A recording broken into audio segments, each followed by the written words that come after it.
welcome to Shelf Stories, the channel that tells tales from games, books, and life. I am a host, Jason Akey. So for stopping by for this latest reflection on content creation, part 4, peoples, using the opportunity that was created by some crises and controversy to talk about us from a big picture perspective. Who are we? What is this thing called board gaming, content creation, letting people in on the process, and also talking about how we relate to the audience, to the publishers, and making sure those interactions are as open and transparent and healthy as possible. So this is part 4 of the series, and in many ways, this is the capstone piece, the most important video that I'm going to do. If you're going to watch any of the videos, and I'll probably announce this in the headers and everything and social medias, this is the one to watch. So the previous 3 parts built up to this. The first part kind of laid that foundation, talked about trust and building relationships with the audience as the centerpiece of any discussion, or at least, in my opinion, the most constructive centerpiece. Part 2 talked about the biases that we face. We're human, we're natural, we're interacting with publishers, and getting relationships, reviews, copies, etc. That was part 2. Part 3 was a thing that people think in terms of how to proceed forward the most ethically, to be a critical reviewer, independent, and went through all that as a way of approaching this topic. So now we get to the enthusiast reviewer, which is what I call myself and many of the people who are active in this space. What is an enthusiast reviewer? How do we differ from the critical reviewer? Where are the points of conflict? So I needed to construct a critical reviewer. I'm going to bring their voice along with me. They are going to critique me along the way as I examine this thing. And I'm going to offer in this video a mission statement. Who are we? What are we all about? Why do we turn all those cameras, do what we do, and talk about the hobby?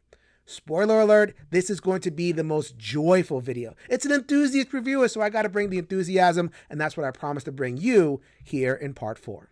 Y'all know the drill by now. This is Shelf Stories. Hit that subscribe button if you want to support me. Like the videos that you enjoy. Share it out with your friends and family and on your social medias. If you think that they'll get something out of these conversations that I'm trying to open space for. I won't monetize this space. I'm going to keep this space free of advertising. So that is the best way that you can help. I greatly appreciate each and every one of you.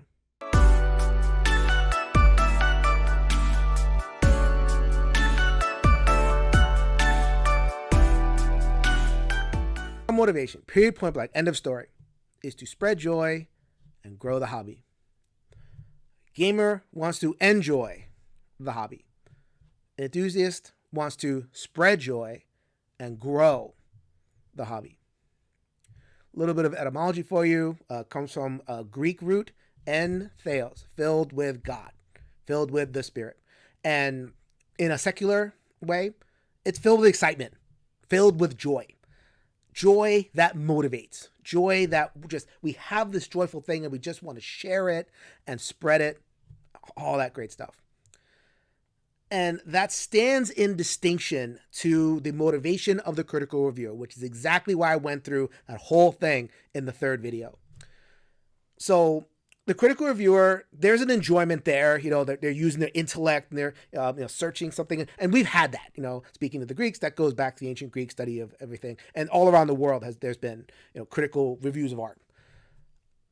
In our current system, where most of what counts as art and culture is commodified and it's owned by someone and published or produced by someone, and we're exchanging this limited resource called money. And one side wants to keep the money and get the best value for it. The other side wants to get as much money as they can so they can sustain themselves and grow, according to what they're doing. Within that, the critical reviewer takes on this adversarial motivation that they're trying to safeguard the interest of the audience and dispel and defend against the hype, the marketing, etc. So the critical reviewer, apologize after that, will look at the enthusiast and go, "What are you doing?" It doesn't make sense within that. It just seems so risky to be so joyful, boundlessly joyful, and not accounting for this limited resources. So it's like, we're so excited about a game. Oh, this game is great. That game is great. You'll like this game. You'll like that game. And I'm putting together a bunch of different enthusiast reviews, but that's how it can seem, right? You log on to YouTube, you get all this wall of videos, and it's a bunch of us saying how great games are. And to that critical eye, whether you're a viewer or otherwise, it looks like we're hawking, selling, hawking. But that's not why we do this. Why we do this checks out of that capitalist system, that exchange, that tussle for limited resources. We're operating on a very ancient wiring system in our brains. And let me go ahead and go into some psychology, some evolutionary psychology that predates all this capitalist stuff, and we're trying to kind of bring that out again. Human beings are actually wired to be very pro-social. It's a part of our survival that is often underscored, because we think of survival of the fittest, and competition and all that kind of stuff, the selfish gene. A lot of archaeological research is showing that we're actually wired for sociality. It is in our affiliations and our ability to bond that we do survive. And because it's very deeply wired in us. And so every human being on some level is wired to, when they see a joyful thing, want to share it. So natural, so basic. I do a great thing, I make a great achievement. What's the first thing I want to do? Take a picture, blog, or whatever, etc. When I first started in gaming, it was on the solo gaming end. And this was when solo stigma was really big. Like, oh, why are you playing games by yourself? We figured out that we could play a solo game, and the first thing that we do when we're done is post on social media. Tell people about it. The solo groups are among the biggest still of games, because that's our sociality, is playing a game and then sharing it. We're wired for that. So what the Enthusiast reviewer wants to do is we want to recover that very ancient joy that we all have and we all want to share. It's the project of gaming itself. What do people say is their main motivation for gaming? Okay, I'll get a game on the table and I can forget the world. Forget what about the world? I'm talking about all the, capitalism. What's capitalism? That sounds like a big word, but like capitalism is bills. Capitalism is being broke. Capitalism is struggling to either make ends meet or keep up with the Joneses, get that FOMO going. All that. Gaming should be a break from that. And even beyond that, I've heard so many testimonials over my 7 years, publicly, and also just people reaching out to me, how gaming is such a good thing for their mental being, depression, anxiety, anger, PTSD, all this other stuff. Gaming helps heal relationships because it's a way for people to get together. There's so much good that can come out of gaming if you really get into it. That's why it's kind of the flip side of this whole thing of it's just a game. It's not just a game. There's so much good social stuff that happens in the context of a game and gaming in general. An enthusiast, we know all that, we see all that, we've experienced all that, and our main motivation is to take that and share it as widely and as far-flung with as many people as possible. We are the evangelists. We've gotten good news, and we want to share that good news wherever we can share it.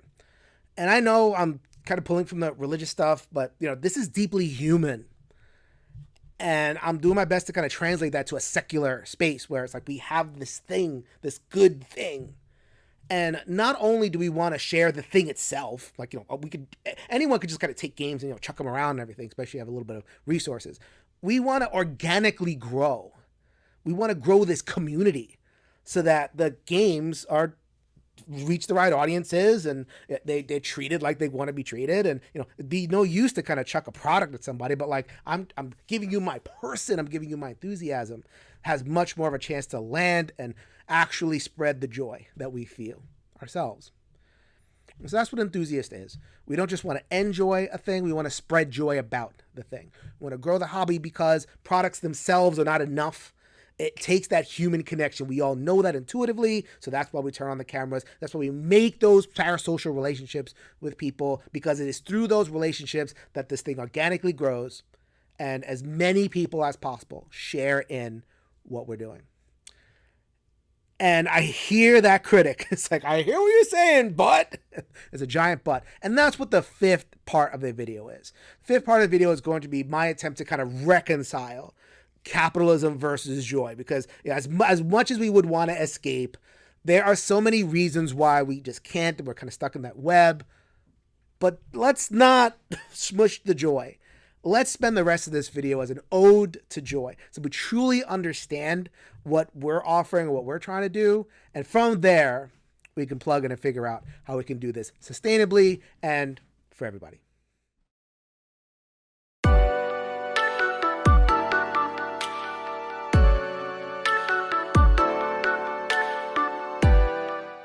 So that the point number one can refer to any enthusiast content creator, whether it's previews or tutorials, watch it plays, watch alongs, miniature painting. There's all sorts of ways in which we can express our joy for this wonderful hobby.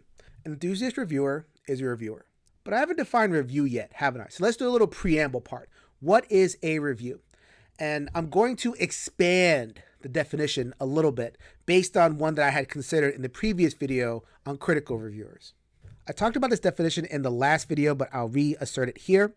This is from Mike Dunn and the Ethics and Tabletop Media Initiative, trying to establish ethical standards for media reviews. A review is, quote, a critical assessment of a product. It's an opinion piece. It uses objective facts, and it has some standards to it, like a baseline of 2 to 3 plays minimum.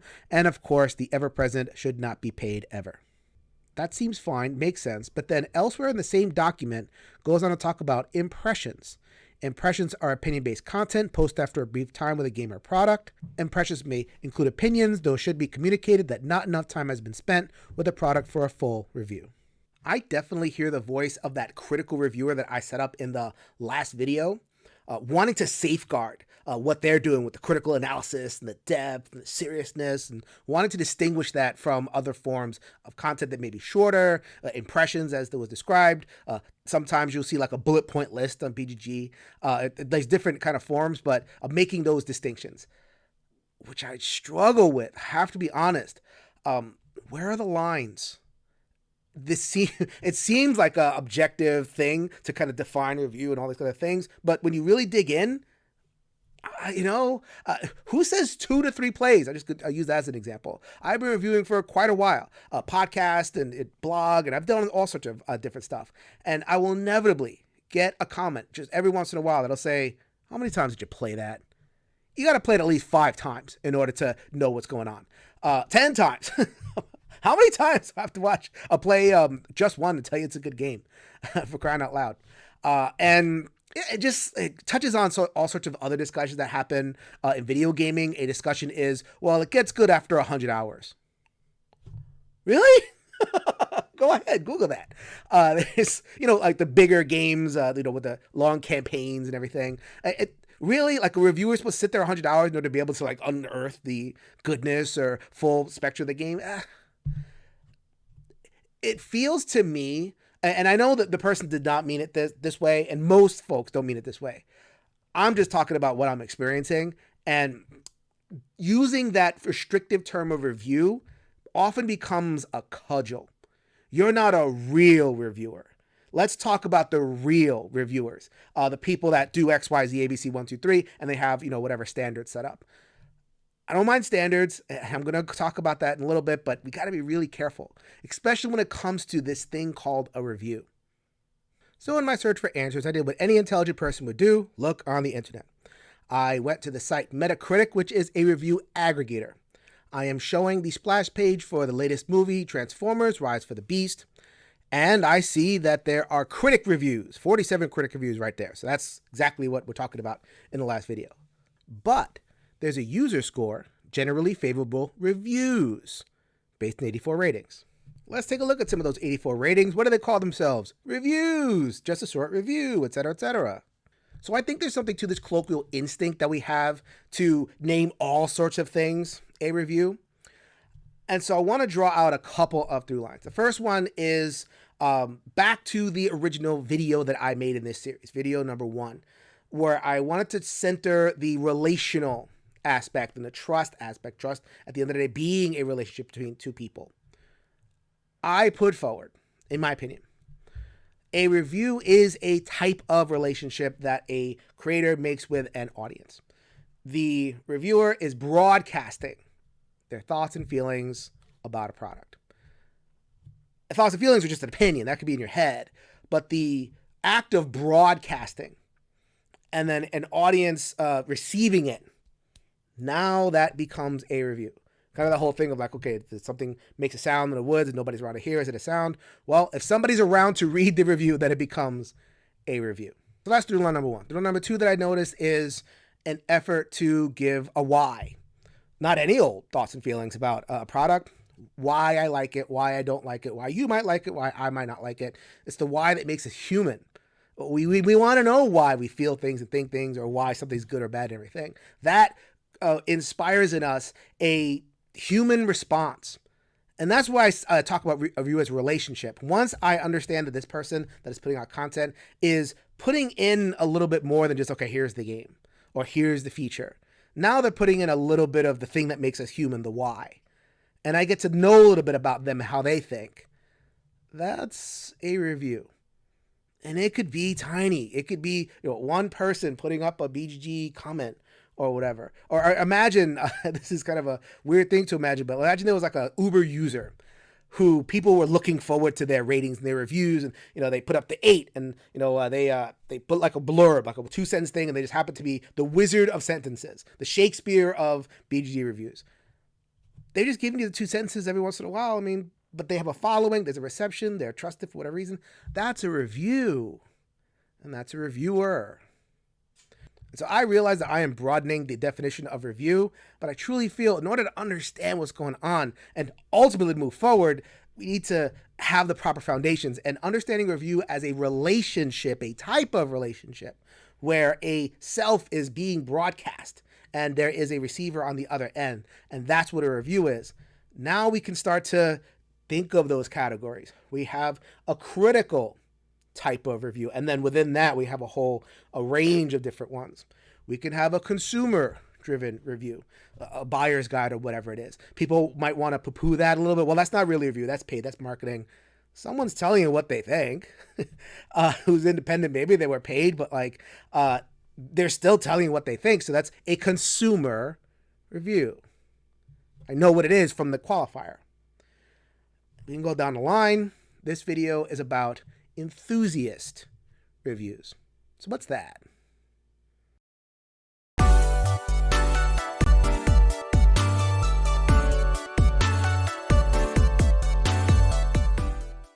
This point regards the enthusiast reviewer specifically. Those of us that choose to share our examinations and assessments, thoughts and opinions about games from an enthusiast perspective.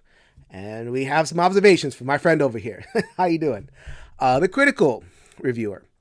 And they'll make a couple of notes. First of all, like I said before, the wall of positive content doesn't seem to give the best impression sometimes for some people. Also, we have a tendency as enthusiast reviewers to self-select. So my wall speaks for itself. And I got some more games over there, and it tells a similar story. I have a wheelhouse. Solo, cooperative, thematic. I don't have a lot of heavy Euros hanging around. I don't have party games, a social game. Don't even think about me when it comes to social game. Or take that games. There's lots of different games that I won't play and I won't review. Even within the cooperative space, or the space that's close to my warehouse, I will look at a company's offerings, or even if they reach out, because they reach out to the one-stop cooperative all the time, and I'll say no, I'm not covering that, because I'm not likely to enjoy it. So from the critical reviewer's perspective, that's a disservice to the audience. Every game deserves to be covered. The audience deserves knowledge of all sorts of things, and if the reviewer is kind of checking out of large segments of games, then the audience loses out of different perspectives. And can we truly call ourselves reviewers if we're doing that? My response to that one is C.0 in this very video. That perspective, from what I understand, makes it about the content itself. Is it good? Is it bad? Is it positive? Etc. And about the game. Critical analysis of the game. What's good? What's bad? Is it good? Is it bad? Etc. I think intuitively, many of us are more oriented towards thinking about the gamer not necessarily game. Again, review is relationship. And in terms of our platforms, building our audience, the vast majority of us do so by the act of reviewing on some level, whether it's videos that are titled review or giving impressions, and especially people who give like top 10 lists. That's kind of a script for YouTube. And if we're giving a top 10 list, then we're giving our thoughts about games. Those are reviews. So even if they're not called a review, that's kind of what they are. We're sharing, broadcasting our thoughts and opinions. It's important to note because there are very few people who can make those authentic connections without that through some other thing they're doing with their content, like a Ronnie Smith, Watch It Played. People love his rules teaching. And I know him personally, I've been blessed, and he loves rules. It comes out. Tim Chone loves camera work, videography, and his stuff looks beautiful and people resonate with that. And he goes in front of the camera and talks to the audience, and he links with people that way. That takes special talent. And many of us, our thing we have to bring really is that relationship. Sharing our thoughts and feelings, building that trust. Not every piece of content is the same. Not every piece of content is, just do previews or just do this or just do that. Reviews, sharing thoughts and opinions. That is how most of us make those trust connections. That's how we build audiences. So for us, it's not about the game or the content. It's about the gamer and our relationship with them. And the service that we provide can probably best be summed up as Matchmaker. We're looking for the best matches for ourselves in order to cultivate our joy. And we want to make the best matches of products with the different audience members depending on what they like. We're far less likely to say something is good or bad. We're way more likely to say something is for this person, not for that person, etc. Which sounds to certain ears like a dodge, but it is truly not. If we want to spread joy, that is the way forward for us. So first of all, on the point that we self-select our games, you bet your buns, and it's going to keep on continuing. We don't get any payment. Oh no! I'm talking about paid reviews at the same time. I'll say more about that in the fifth video. Believe me, I'll get into it. For now, though, the vast majority of us don't take payment and won't take payment. But we got to get something out of it. We're humans. We can't just be this other-centered thing that is at the service of others. I mean, it's great for a little bit, but in order for this to be sustainable, we have to cultivate the thing that motivates us, which is our joy, which means we're going to self-select. And that is a part of the relational process. We let people know this is one-stop co-op shop. People know what they're likely to get. And a lot of the different reviewers, do that. So, Gaming Rules loves Euros. So you're going to get a lot of Euros in that channel.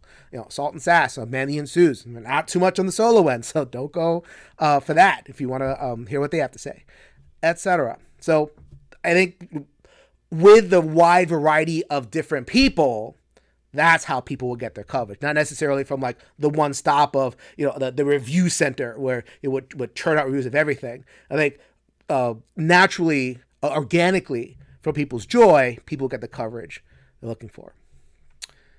So that's on our end. What about the Matchmaker end? One of the biggest joys that we get is when someone tells us they found something and, it's something they want to enjoy. Not necessarily something they're going to pay for. It becomes a joke. People say, oh, well, you hurt my wallet and everything. Okay, that's cool. What I really want to know is, okay, did you find something that you find pleasurable? Can you, split it with your buddies or just like show up to a game night with something? That's as much joy as we get as hearing that someone paid for it. And here is the kicker. Here is what creates that impetus to honesty for the enthusiast reviewer. We want to encourage good matches and discourage bad ones. So here's a comment on my review of the Masters of the Universe board game from Simon that I reviewed in One Stop Co-op Shop. Quote, that's exactly the review I needed. You definitely raised important points. I'm also the target audience, but since I'll probably never play one versus many, it's going to be a pass for me. Even if I'm sure the game is of quality. Thanks. So I looked at that quote and I said, yes! I was so excited. That person looked at my content and was able to make a decision about their time, their money, their joy, and move on to something that they're more likely to find. And to me, that's just as fulfilling as someone who says they connect with, the game through my content, etc. And in fact, a little bit more so. And I'm going to let you guys in on some, personal reflection that I'm doing. Again, total transparency. So as of 7 years of reviewing, I've become pretty selective and I've become pretty positive. We have a lot of positive reviews. That Masters of the Universe review we have a 5-point system, pro, mix, con, and it was 3 pros and 2 mixes.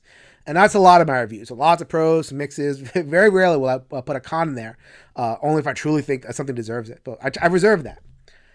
And I was a review on the Dice Tower for a couple of years. And I got some pushback a little bit because I gave out a lot of seals of approval.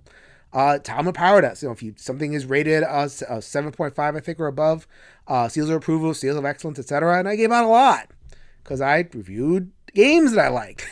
I only reviewed a game a week or 2 games a week, whatever. And I focused on what I liked. And that caused pushback. I even got spoken to saying, that's a little bit too positive. Not every game is great. And from the audience, please. Especially when I gave Uno a seal of excellence. Oh my goodness. What are you talking about? It's like, take it away. Don't let him give seals. Who knows?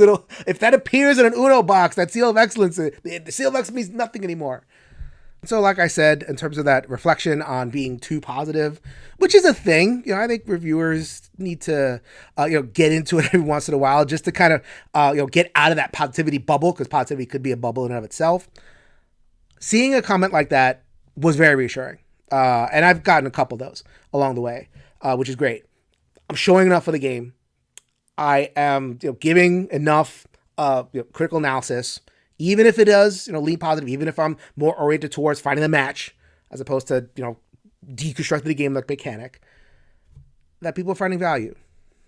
And I'm accomplishing the goal. And that desire to discourage a bad match creates in me a sense of honesty and integrity. And even through my biases and even through everything that's going on, there's still that desire to be the best matchmaker, which is, I think, the best goal that an enthusiast reviewer could strive for.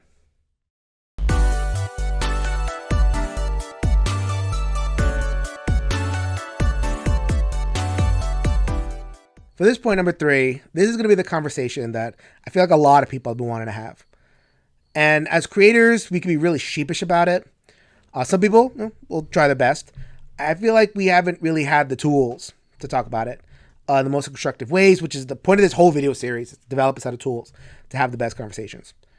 It has to do with the relationships that creators have with publishers. And reflecting on the fact that from looking at it, it seems really cozy. We're always retweeting each other. We're clearly friends. We're in the same social circles at conventions. We're hanging out with each other. The last convention I went to was PAX Unplugged last year, 2022. And Isaac Childress, publisher of Gloomhaven, had a private event, axe throwing, which I'd never thrown an axe before. It's like kind of like throwing a dart. I've thrown darts before. It's like a heavier dart. Great. Fun time. And beautiful place filled with publishers, industry insiders, and creators. Very few fans were there. And as awesome as it was to be there, I kind of got the feeling in the back of my mind, and it was encapsulated with a comment that I saw on Facebook a while ago, which said, I'm looking on all the social medias and I'm seeing all the creators and the publishers, in relationship. It feels like a big club and I'm not in it. And I truly feel, in terms of discussion of trust and with the audience and everything, paid reviews, not paid reviews, there's so many things we could talk about, but in terms of just that raw feeling of, can I trust what I am seeing on the screen? I think that chummy, cozy relationship, the seeming chummy, cozy relationship, is causing a little bit of, wonder what's going on here. So what is going on? I will try to explain it as best I can from the enthusiast perspective. We don't come at it from that baseline critical perspective. I spent the whole video, that's that third one in the series, talking about the adversarial nature that certain people will perceive, publishers and audience members jostling over this limited resource called money. And as enthusiasts, we don't have that perception. We don't necessarily perceive an adversarial relationship. We are enthusiastic about everybody in the hobby because we truly believe that everybody needs to be in the hobby in order for it to be what it is, in order for it to succeed. Companies do need to grow. Audience members do need to find their joy. And reviewers of all stripes need to do what they do.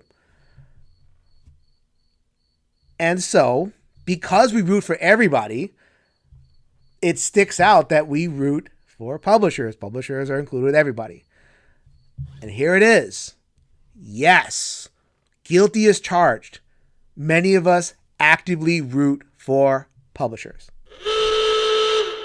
I knew it! Again, in the interest of total transparency, I'm not hiding this stuff. It's out there in the open. Keith Mateka and I have become decent buddies at this point. He just came to West Hartford, where I live, visiting his sister. We all got together and played games, and I previewed his latest Kickstarter that's coming up in a couple of weeks as I record this, Stone Spine Architects.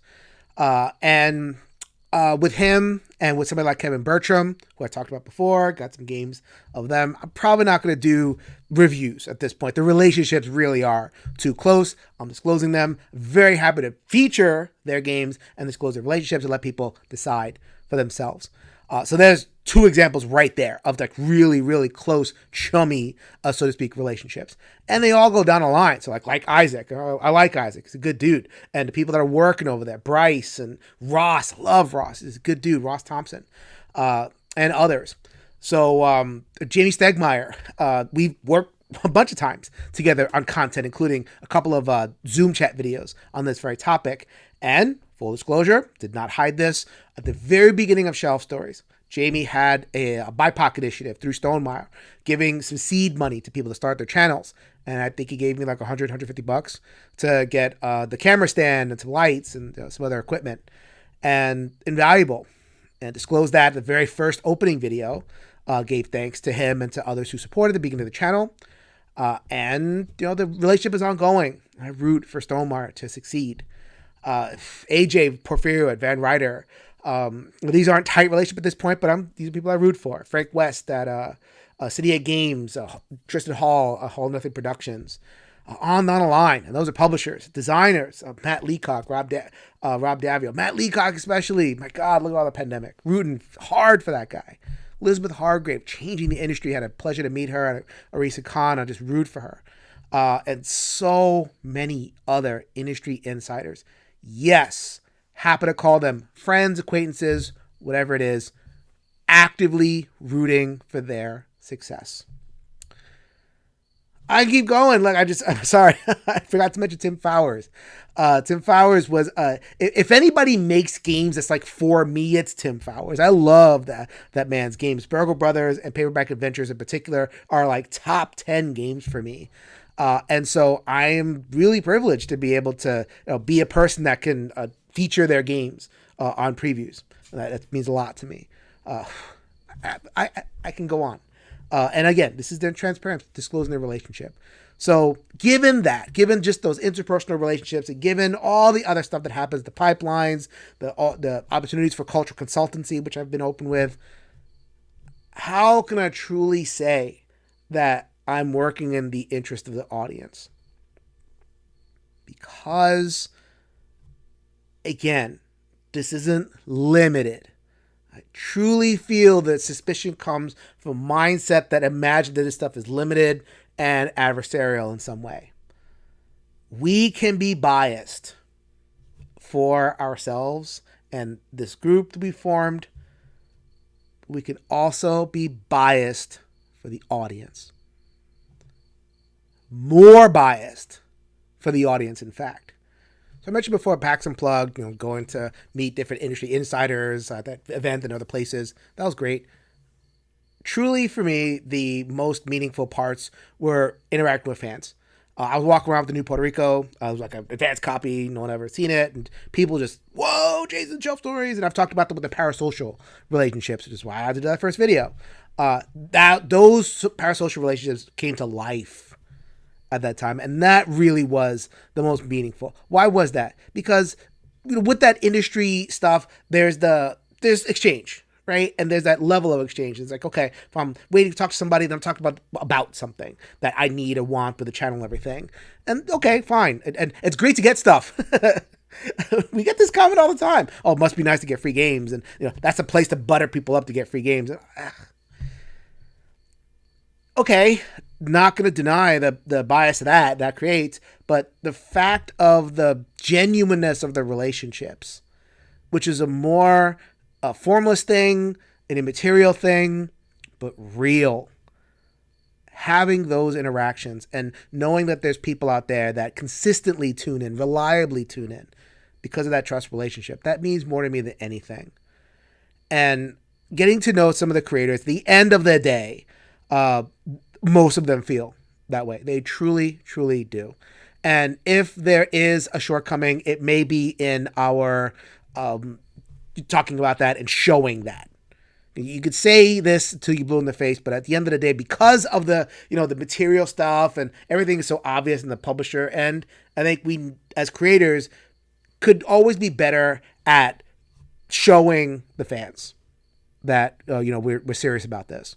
And so conversations like this, being transparent, I love when people have like live streams and, the interaction with the audience and everything. And you could see the genuineness of the relationship as that it'll emerge from there and situations like that. And, so is that person that Facebook poster right and say, okay, it's a big club and we're not in it?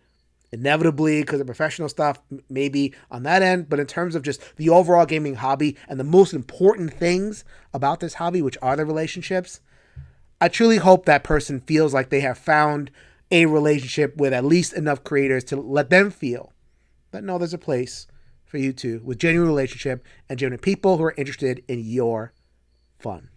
And so a little bit counterintuitively, for the enthusiast perspective, the answer to the question of bias among publishers and creators isn't necessarily less bias, more independence, etc. It's more bias. Bias that overflows and bias that is directed a little bit better towards the audience. We are biased for your fun. Ultimately, that is what serves our overall goal the best. Spread joy, grow the hobby for everybody.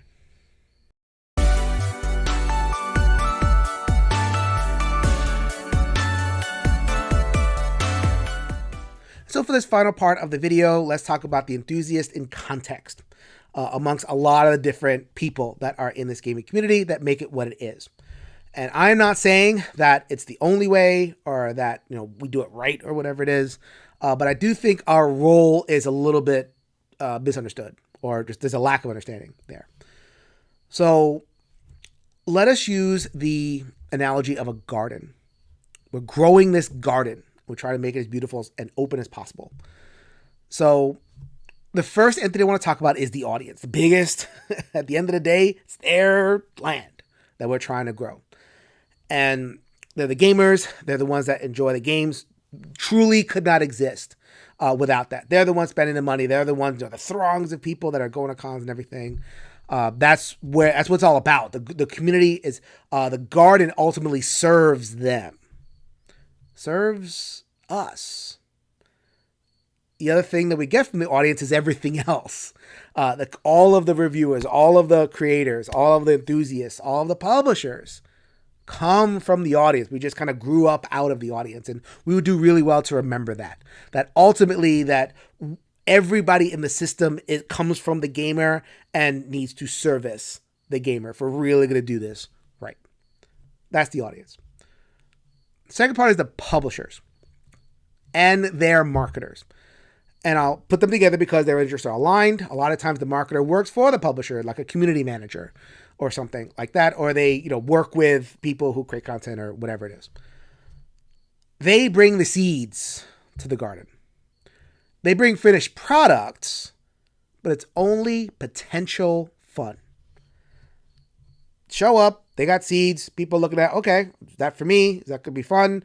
Marketer doesn't have an inherent ability to connect with the audience because of what I described. And it's been a lot of videos at this point, but there is a natural kind of aversion that triggers when someone comes in and offers us something in exchange, and we don't want to get cheated out of the exchange. So, their seeds they're wonderful and okay, that's great. They can distribute a few of them, but they won't get that wide penetration because it's only potential fun. Needs to be an intermediary, and that is what the Enthusiast does. We take those seeds and we plant them, water them, care for them, grow them up into something that is actual fun that people can see and connect to and find their own fun. So many times, the most valuable thing that a person gets is seeing us having fun with a thing. Independent fun. And because of the relationships, there's a trustworthiness to that fun. So we've taken the seeds of fun, watered them, provided the fertilizer, and grew the garden, and enabled people to have a lot of fun. There is also a role for the independent critic. Hello. What do gardens need when they start to grow out of proportion? A little bit of weed killer, a little pruning. So what the independent critical provides is that they look out for those points of, where things are growing out of control a little bit, or things are getting corrupted, or, stuff is getting into the garden that we don't like. So that's where that entity comes in, with that weed killer and that pruning knife. It's a difficult balance, and I'm afraid that stuff happens and trust is damaged, and those critical reviewers come in with the pruning knife and they come in the weed killer, and truly, to me, and especially when it kind of bleeds into that cynicism, it kills too much. And it really kills the enthusiast reviewer because it wants to put us in a box and say, follow the rules, these are reviews, these are the ethical standards, etc. Okay, fine, you're getting rid of whatever the corruption is, but the garden doesn't grow anymore if we discourage too many enthusiasts from going and growing and connecting with audiences, etc. So I truly believe that any attempt to have a healthy community, we need all of these entities working together. Yeah, even the marketers. Gotta get the seeds from somewhere, right? In order to have the healthiest growing community possible. That is the video, people. My ode to joy. My ode to the enthusiast. My attempt with this video over the last 40 minutes to help people understand, let people in what we're doing. Trying to suspend the capitalism angle, the product-oriented nature of things, some of the antagonistic relationships that emerge, plugging into that deeper sense. Not frivolous, not just an escape, not trying to dodge anything. A neurological, biological, social instinct that we have to joy, fun, and connection. But unfortunately, after a whole video of indulging my Peter Pan instinct, let's go ahead and bring this to a close. One last video that I'm going to title Capitalism versus Joy. My attempt to articulate ways forward, policies, standards that try to answer to both ideals. Answer to the fact that this is in an economic system and we do need to respect people's time and money and all that other stuff, but in a way that doesn't smush and kill the root of what makes this hobby so beautiful and amazing, that enthusiasm and joy.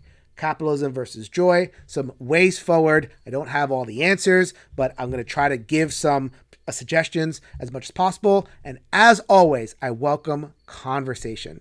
Share it out if you think that this video is worth it for people to watch, and go ahead and comment below, subscribe, do all the great things.